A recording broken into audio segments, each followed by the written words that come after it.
سلام بینندگان عزیز، صبح بخیر. برنامه نویدی بامدادی را میبینید. امروز جمعه 8 نوامبر است و من عبدالله اشرف هستم در خدمت شما. ساعت به وقت شهر پراگا 7 صبح است و در چند دقیقه دیگر شما را با تازه ترین اخبار تاجیکستان و جهان آشنا میسازیم. نخست از وضع باد و هوا برایتان میگویم. هوا در شهر پراگا پایتخت جمهوری چک و قرارگاه مرکزی رادیو آزادی صبح امروز ابری 6 درجه گرمی دارد و حرارت دوام روز به 11 درجه خواهد رسید. هوا در شهر دوشنبه نیز ابری باقی میماند، دوام روز به 11 درجه گرمی خواهد رسید. برنامه را با خبرها از تاجیکستان آغاز میکنیم. امامعلی رحمان رئیس جمهوری تاجیکستان که با یک سفر در اروپا است با رهبر اسماعیلیان جهان آقاخانی چهار ملاقات کرده است. این دیدار روز 7 نوامبر در فرانسه صورت گرفت. در تاجیکستان ده ها هزار پیروان شاخه اسماعیلیه زندگی میکنند. آنها اساساً در ولایت بدخشان هستند. آقاخان چهار دست کم 5 سال باز به تاجیکستان نرفته است. چند دفعه سفر او به تأخیر افتاد. قرار بود او سال 2015 در جشن وحدت ملی در بدخشان اشتراک کند ولی نآمد. اما وی قبلا در چند معرکه از جمله هنگامی به استفاده دادن پل بین تاجیکستان و افغانستان و کشادن بینای مرکز اسماعیلیه در شهر دوشنبه شرکت کرده است. ملاقات اخیر در حال صورت گرفت که در اول سال روان رئیس بنیاد رشد آقاخان در تاجیکستان عوض شد و بار اول ریاست آن را یک شهروند تاجیکستان بر عهده گرفت.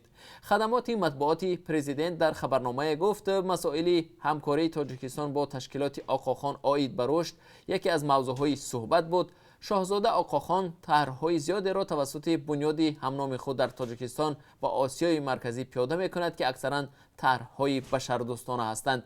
بنیاد رشد آقاخان سهمیه 100% شرکت موبیلی تیسل را در تاجیکستان در دست داشته، بانک خرد مالیوی و مهمانخانه سرنا دوشنبه را نیز در دست دارد. بنیاد رشد آقاخان سال 2017 در تاجیکستان 107 میلیون و 144 هزار سامانی سرمایه گذاری کرده است. خدمات مطبوعات پرزیدنت گفت در جریان ملاقات مسئله های رسیدن به استقلال کامل انرژتیکی، رهایی از بنبست کمیونیکاسیونی، ساختمان پل و تأسیس بازارهای بین‌مرزی در منطقه های نزد سرحدی تاجیکستان و افغانستان و سهم دانشگاه آسیای مرکزی برای رشد ساحه معارف نیز بررسی کرده شد. رئیس جمهوری تاجیکستان روز 4 نوامبر سفر خود را به اروپا و از شویتزر آغاز کرد و قبل از سفر به فرانسه روز 7 نوامبر در شهر سوریخ او با جیمی فلای پرزیدنت رادیوی اروپای آزاد رادیو آزادی دیدار و ملاقات نمود. دو جانب وضع و شرایط کار خبرنگاران کارمندان رادیو آزادی در تاجیکستان را بررسی کردند. پرزیدنت تاجیکستان امامعلی رحمان در آغاز ملاقات گفت حکومت تاجیکستان به مسائل آزادی مطبوعات و تامین آزادی سخن در کشور اهمیت جدی می‌دهد و برای فراهم آوردن فضای آزاد و معتدل جهت فعالیت رسانه‌های خبری محلی و هم خارجی کوشش‌ها به خرج می‌دهد. پرزیدنت رادیوی اروپای آزاد رادیو آزادی جیمی فلای گفت که این دیدار صمیمانه بود و او در آن از حق مردم تاجیکستان به دریافت اطلاع آزاد و بی‌طرفانه حمایت کرد و ضرورت کار آزادانه و بدون ترس و هراس خبرنگاران رادیو آزادی تاکید نمود. امامعلی رحمان تذکر داد که خبرها دایر به قطع فعالیت رادیو آزادی دروغ محض است و امروز در تاجیکستان 18 نفر کارمندان آن به قید گرفته شدند و آزادانه فعالیت میکنند. جیمی فلای با امامعلی رحمان گفته است رادیو آزادی بلندترین معیارهای ژورنالیسم را رعایت میکند و هرگز ضمن تهدید و زورگویی این ارزش‌ها را خللدار نخواهد کرد. در رابطه با اکریدیتاسیا و اجازه کار به خبرنگاران رادیو آزادی جیمی فلای گفت رادیو آزادی چنین وضع را قبول ندارد که انتخاباً به بعضی از خبرنگاران اکریدیتاسیا بدهند و به بعضی دیگر نه یا مدت کاری برخی دیگر کوتاه شود. رهبر رادیو آزادی اشاره کرد که اگر مسئله هرچه زودتر حل نشود به رادیو آزادی ضرور می‌باید که ادامه فعالیتش را در تاجیکستان بازنگری کند. به قول جیمی فلای رئیس جمهور امامعلی رحمان به اهمیت کار رادیو آزادی در تاجیکستان اشاره کرد و گفت می‌خواهد رادیو آزادی در تاجیکستان بماند. بعد ملاقات جیمی فلای از وزارت امور خارجه و نهادهای دیگر دعوت کرد که هرچه زودتر دستورهای پرزیدنت را عملی کنند و تمام خبرنگاران رادیو آزادی را ثبت نام نمایند و به آزار خبرنگاران آن خاتمه بخشند.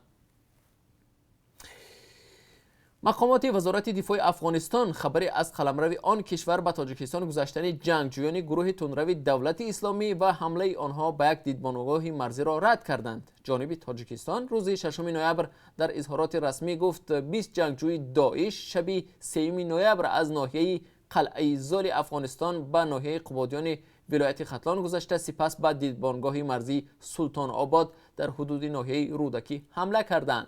با اطلاع رسمی در این حمله یک مرزبان و یک مأمور میلیسا و 15 حمله‌ور کشته شدند.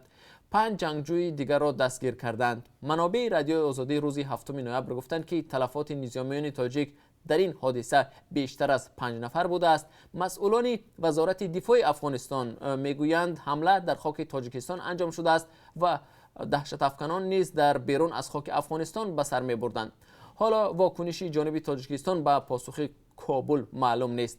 وزارت دفاع افغانستان میگوید هیچ دلیل نیست تا ثابت کند که دهشت افکنان از خاک افغانستان به تاجیکستان رفته باشند. روح الله احمدزی سخنگوی وزارت دفاع افغانستان به رادیوی افغانستان آزاد گفت تروریستان در بیرون از افغانستان بودند و حمله در خاک تاجیکستان صورت گرفته است. ادعای مقام‌های تاجیکستان در این باره با شواهد عینی هیچ مطابقت ندارد، یعنی از خاک افغانستان به تاجیکستان حمله نشده است.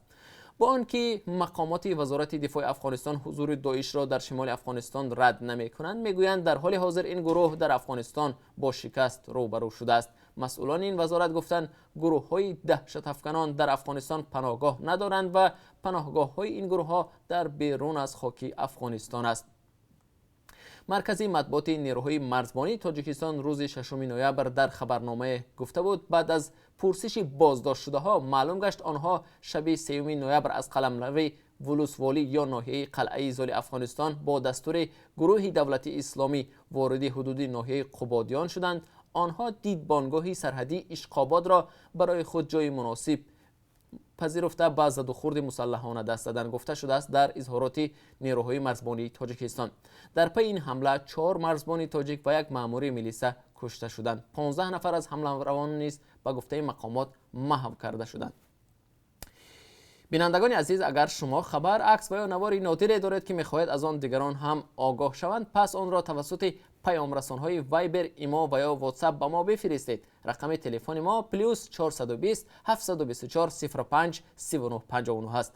یادآور میشیم که این تلفن تنها برای گرفتن پیام ها است. اگر شما خبر فرستادید ما جزئیات آن را از شما پرسان میشویم. رو می‌آوریم به خبرها از خارج تاجیکستان. صبح امروز زمین لرزه‌ای برابر با 5.9 درجه جدول ریختر شمال ایران و شرق آذربایجان را تکان داد. به نوشته خبرگزاری‌ها بر اثر این آفت کمش 5 کس هلاک شده، 120 نفر دیگر جراحت برداشتند. به قول مقامات در منطقه آفت باران شدید می‌بارد و از این رو عملیات کمک و نجات با مشکلی پیش می‌رود. مرکزی زلزله سنجی ایالات متحده آمریکا ابراز داشته است که زمین لرزه‌ای برابر با 5.8 درجه چینک ریختر در عمق 10 کیلومتر به قید گرفته شد که مرکز آن در منطقه اسب فروشان قرار داشته است. پژوهشگاه‌های زلزله سنجی اروپا میگویند که مرکز زمین لرزه در 112 کیلومتری جنوب و شرق شهر تبریز قرار داشت و این حادثه را تخمیناً 20 میلیون نفر احساس کردند. منصبداران افغان میگویند در راه از ولایت پکتیا به کابل 3 دادرس افغان و یک مأمور حکومتی کشته شدند. به قول سخنگوی ولایت پکتیا، حمله به این هیئت 6 نوامبر در منطقه محمد آقای ولایت لوگر به وقوع پیوسته است. در صحبت با رادیو آزادی این سخنگوی گفت طالبان جنگجوی ماشین منصبداران را متوقف نموده آنها را در همانجا به قتل رسانیدند. این حادثه را رئیس پلیس لوگر رحمی خدا مخلص هم تصدیق کرد. طالبان که چندین دفعه در راه لوگر کابل حمله ها راه اندازی نمودند تا کنون در این باره چیزی نگفتند. دیروز دادگاه شهر یریوان توسط گراوپولی از محبس آزاد نمودن سابق پرزیدنت این کشور رابرت کاچریان را رد کرد. رابرت کاچریان با تلاش غیر کانستیتوسیونی برهم زدن ساخت دولتداری ارمنستان متهم می باشد. دادرس انا دانیلیکیان در تاریخ 7 نوامبر این حکم را صادر نموده گفت که جلسه نوبتی دادگاه 12 نوامبر دایر خواهد شد. عیبنامه کاچریان و 3 منصبدار سابق ارمنستان به حوادث ماه مارس سال 2008 رابطه دارد. آن زمان مقامداران بلندپایه ارمنی برای پراکنده کردن جمع آمدی مردمی ارتش را ارسال نموده در برخوردها با اعتراضگران 10 نفر وفات کردند. کچریان در ماه ایول سال 2018 به حبس گرفته شد. در این مدت او را 2 دفعه از بازداشتگاه پیشکی آزاد کردند ولی بعدی مدتی کوتاه دوباره زندانی نمودند. بینندگان عزیز، در پایان این نشر خبر با درخواست شما همچنان نظر داشتیم به قرب ارز خارجی در تاجیکستان.